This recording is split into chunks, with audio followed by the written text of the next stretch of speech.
यार उससे पहले वाले विराट कोहली कहते मेरे से रन नहीं होंगे। लगा दूंगा रन की, कौन से वाले विराट है? 20 से पहले वाले विराट हो। देखो विराट अगर ये कह रहे हैं कि मेरे से यार हो नहीं पा रहा है, मतलब मोटिवेशन नहीं है। उनका परिवार ज्यादा बड़ी मोटिवेशन है आज की डेट में। जिंदगी बहुत अच्छी फेस करी है विराट ने। क्रिकेट सबसे इंपॉर्टेंट थी, शादी नहीं हुई थी। Family is a bigger priority than cricket. कि विराट इंग्लैंड जाए, विराट रन बनाए। माइंड में ये फेलियर का डर था। ये media scrutiny, social media scrutiny है। मैं बहुत हैरान हूं कि वो 10,000 टेस्ट रन नहीं कर पाए। पिछले 5 साल में सिर्फ 3 आई हैं। बहुत बुरा भी लगता है। ये फैब 4 में कौन सबसे ग्रेट फिनिश करेगा? सिर्फ चैलेंजेस को एक्सेप्ट किया। मतलब देखिए, मैं इसको 2 तरीके से देखता हूं। सपोज मुझे आके कोई कहे कि यार देखो 3 मैचों में अगर आपके रन नहीं होंगे हम आपको जज करेंगे। यार उससे पहले वाले विराट कोहली कहते मेरे से रन नहीं होंगे, मैं रनों की लगा दूंगा लाइन। ये कौन से विराट है? अब मैं वही जानना, रियल विराट जो लाइन आप बोल रहे हैं कि लाइन लगा दूंगा रन की, कौन से वाले विराट है? जिस विराट को मैं याद रखना चाहता हूं, मे बी वो 2020 से पहले वाले विराट हो। देखो कभी कभी जरूरी नहीं है कि 20 के बाद रन नहीं बने तो आज बनेंगे नहीं। भाई आज विराट अगर ये कह रहे हैं कि मेरे से यार हो नहीं पा रहा है, मतलब मोटिवेशन नहीं है, इससे बड़ी क्या मोटिवेशन है यार? पता नहीं, मतलब मेरे ठीक है आपकी मोटिवेशन। आई थिंक उनके लिए उनका परिवार ज्यादा बड़ी मोटिवेशन है आज की डेट में। उनको अपने बच्चों के साथ रहना, उनके साथ शायद से इंग्लैंड में जहां पर बहुत ज्यादा मीडिया अटेंशन नहीं है, बहुत ज्यादा ये नहीं है कि लोग आपके ऊपर आ रहे हैं, लोग आपसे सवाल पूछ रहे हैं, आपको जज कर रहे हैं। अच्छी बात विराट की ये है, विराट ने अपना करियर बहुत अच्छा फेस किया है। आई थिंक अपनी जिंदगी बहुत अच्छी फेस करी है विराट ने। उन्होंने, मुझे नहीं लगता कि कोई ये बात कह सकता है, और स्पेशली समबडी लाइक मतलब विराट कोहली। उन्होंने कहा कि यार आज की डेट में मेरे लिए एक वक्त था जब मेरे लिए क्रिकेट सबसे इंपॉर्टेंट थी। जिस चैलेंज की आप बात कर रहे हैं 2019-18 जब उनकी शादी नहीं हुई थी, उससे पहले अगर आप पूछते वो लड़ने को तैयार थे। वो आज भी अगर मैदान पर उतरेंगे तो वो आज भी लड़ने को तैयार होंगे। बट आज वो बोल रहे हैं कि मैदान पर उतरना मेरे लिए उतनी बड़ी मोटिवेशन नहीं है कि मैं अपने परिवार के साथ रहूं। अपने 2 छोटे छोटे मेरे बच्चे हैं, अपनी वाइफ है, मैं उनके साथ रहना, मेरे लिए मेरी family is a bigger priority than cricket.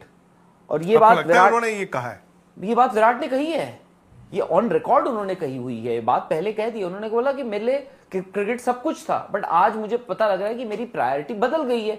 और इसीलिए मैं कह रहा हूं कि उनके लिए ये डिसीजन लेना आसान था कि 36 साल में अगर विराट कोहली ने कह दिया है। और मैं आई नो बहुत सारे लोग सब चाहते हैं कि विराट इंग्लैंड जाएं, विराट रन बनाए, सब चाहते हैं, बट व्हाट, उसमें एक इफ है, व्हाट इफ नहीं आए तो।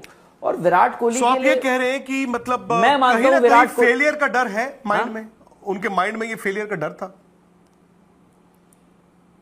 आई थिंक हर इंसान के लिए एक फेलियर का डर होना जरूरी भी है और होता भी है, चाहे मैं हूं, आप हो, विराट हो। बस ये है कि जो जितना बड़ा खिलाड़ी होगा के माइंड में कभी वो फियर ऑफ फेलियर नहीं रहा होगा। आज आई थिंक वो इसलिए नहीं, एक वक्त था, नहीं रहा होगा। क्या ये media scrutiny, social media scrutiny है वजह? बहुत से लोग हैं जो वो कह रहे हैं कि जी तुम मीडिया के कारण, ये सोशल मीडिया के कारण एक्सपेक्टेशंस तुमने इतनी रख ली है, तुम्हारे कारण विराट ने। हाँ नहीं, मीडिया की क्या एक्सपेक्टेशन है? तो फिर आप एक काम कीजिए, अगर आपको लगता है कि ये स्क्रूटिनी जो है, ये स्क्रूटिनी इस वजह, ये भी याद रखिए कि स्क्रूटिनी इस वजह से आई है क्योंकि विराट ने 2011 से 19 तक क्या किया है, तो फिर आप उसका क्रेडिट भी मीडिया को दीजिए। अगर आज आप क्रिटिकल असेसमेंट कर रहे हैं और क्रिटिसाइज कर रहे हैं, ऐसा नहीं होता यार। विराट ने हमसे पूछ के रन नहीं बनाए थे, और हमसे पूछ के, आप लोगों से, किसी से पूछ के ऐसा नहीं हुआ कि उन्होंने आउट ऑफ फॉर्म हो गए। किसी से पूछा नहीं, किसी ने बोला नहीं उनको कि जी आउट ऑफ फॉर्म हो जाओ, नहीं आए, नहीं आए। आई थिंक हम लोगों को ना सेलिब्रेट करना चाहिए and we should respect the decision जो विराट ने, उनकी पत्नी, उनकी वाइफ ने लिया है, उनकी फैमिली ने लिया है, उनके कोच को भी उन्होंने बताया होगा। सिंपल है, यू शुड रिस्पेक्ट। और ऐसा नहीं है कि रिटायरमेंट ऐसा नहीं होता है कि वन फाइन डे आप उठो, नींद से जागो सुबह और आपने कहा आज रिटायरमेंट लेनी है। I am sure it must have been playing on his mind. और विराट का था इंडिया के लिहाज से, गावस्कर के 34 थे, राहुल द्रविड़ की 3600 है, सचिन के 51 है। आई एक्सपेक्टेड कि ये कम से कम राहुल द्रविड़ से 8 टेस्ट 100 बनाएंगे। 27 इनके हो गए थे, आपने बताया दिसंबर 2020 में, एम आई राइट? जी।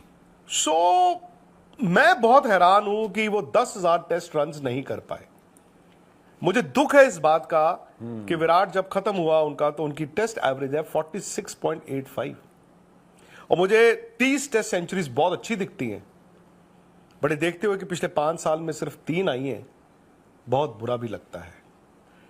आपको याद होगा, ये शायद आप भी थे उस दिन, एक बहुत बड़े क्रिकेटर के साथ हम बैठे हुए थे, इंडिया के लेजेंडरी क्रिकेटर्स में से एक, और बहुत साल पहले की बात है, आई थिंक 4 या 5 साल पहले की बात है, आई थिंक कोविड के तुरंत बाद की बात है। तो हमने उनसे पूछा था कि ये फैब 4 में कौन सबसे ग्रेट फिनिश करेगा, द ग्रेटेस्ट ऑफ ऑल। तो उन्होंने 2 नाम लिए थे और दोनों नाम पे हम बहुत हैरान हुए थे। उन्होंने बोला था जो रूट और उन्होंने बोला था केन विलियमसन। हम बड़े हैरान हुए थे, हमने पूछा कि क्या बात कर रहे हैं आप। और उस टाइम पे विराट कोहली और स्टीव स्मिथ ही रन बना रहे थे। जो रूट के आई थिंक 17 सेंचुरीज थी और 16 होंगे। हाँ 16, तो 50, 60, 70 बनाते थे और विलियमसन ने तो न्यूजीलैंड में रन बनाए थे। लेकिन उन्होंने एक अलग नजर से देखा था। उन्होंने कहा कि क्या होता है जब आपकी उम्र 30-32 साल होती है, और 32 साल माना जाता है एक बैट्समैन का पीक भी होता है। तो उन्होंने कहा कि हल्की ना आपकी आईसाइट जाती है, हल्की सी। और उन्होंने कहा क्योंकि स्टीव स्मिथ और Virat Kohli hand eye coordination के प्लेयर्स हैं। हैंड आई कोऑर्डिनेशन में आपका बॉटम हैंड भी ज़्यादा चलता है और आई पे आप बहुत डिपेंड करते हैं। तो हल्की सी आई साइड अगर जाएगी तो वो 2 शॉट खेलते थे विराट, आप याद करें, एक वो बॉटम हैंड के साथ स्पिनर को ड्राइव मारते थे और एक बॉटम हैंड के साथ इधर मारते थे, ऐसे वाला जैब शॉट, जो वापस शुरू किया उन्होंने अभी। हाँ। तो उन्होंने कहा ये शॉट है ना, उस वक्त 10 में से 9 बॉलें पैड पे लगेंगी, और स्मिथ का भी उन्होंने यही बोला था। तो हम हैरान, हमने कहा यार पाजी आप कैसी बात कर रहे हैं, ये तो विराट कोहली। तो उन्होंने वीरेंद्र सहवाग से कंपेयर किया था। उन्होंने कहा था वीरेंद्र सहवाग के साथ भी ऐसा ही हुआ था। हैंड आई कोऑर्डिनेशन वाले प्लेयर्स जो हैं वो हल्की सी आई साइड पे ना उनकी गेम चली जाती है थोड़ी सी। तो हमने कहा यार सचिन तेंदुलकर तो खेले 40.5 साल की उम्र तक। तब उन्होंने कहा था कि Sachin Tendulkar technically was the closest to perfection, क्योंकि शायद उस टाइम पे T20 नहीं होती थी, और Rahul Dravid closest to perfection. तो उन्होंने कहा आप उम्र जब आपकी बढ़ती रहती है, जो टेक्निकली साउंड प्लेयर होगा वो उसकी गेम अचानक से डिप नहीं करती, बट जो हैंड आई कोऑर्डिनेशन वाला होगा उसकी गेम अचानक से जा सकती है। हम सब जानते हैं कि विराट कोहली ने जो है वो टेस्ट से जो है वो रिटायरमेंट का ऐलान कर दिया, और इसके पीछे जो है वो क्या वजूहात हो सकती हैं।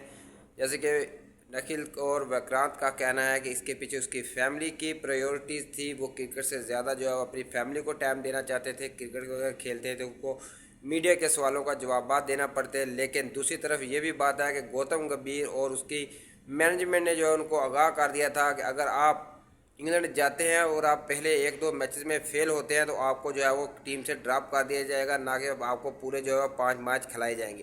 और इस चीज़ से शायद वो डर गए थे, क्योंकि एक फॉर्म भी उनकी अच्छी नहीं थी टेस्ट मैच के अंदर। अगर इस तरह उनके साथ किया जाता तो वो जलील होकर जो है वो बाहर नहीं होना चाहते थे। पहले जो है वो गौतम गंभीर ने उनको इंग्लैंड में कहा कि आपको जो है वो टेस्ट मैच का शायद कप्तान बनाया जाए, लेकिन वहाँ पर उन्होंने जसप्रीत बुमराह को कैप्टन बना दिया, और उसके बाद जो है वो रोहित शर्मा वापस आ गया तो उनको जो है वो कप्तान भी नहीं बनाया गया। तो इसके पीछे बहुत सारी वजूहात हो सकती है कि विराट कोहली ने जो है वो क्यों रिटायरमेंट का जो अचानक से जो है वो ऐलान कर दिया है। तो फ्रेंड्स वीडियो अच्छी लगी तो वीडियो को लाइक कर दें, चैनल को कर दें सब्सक्राइब।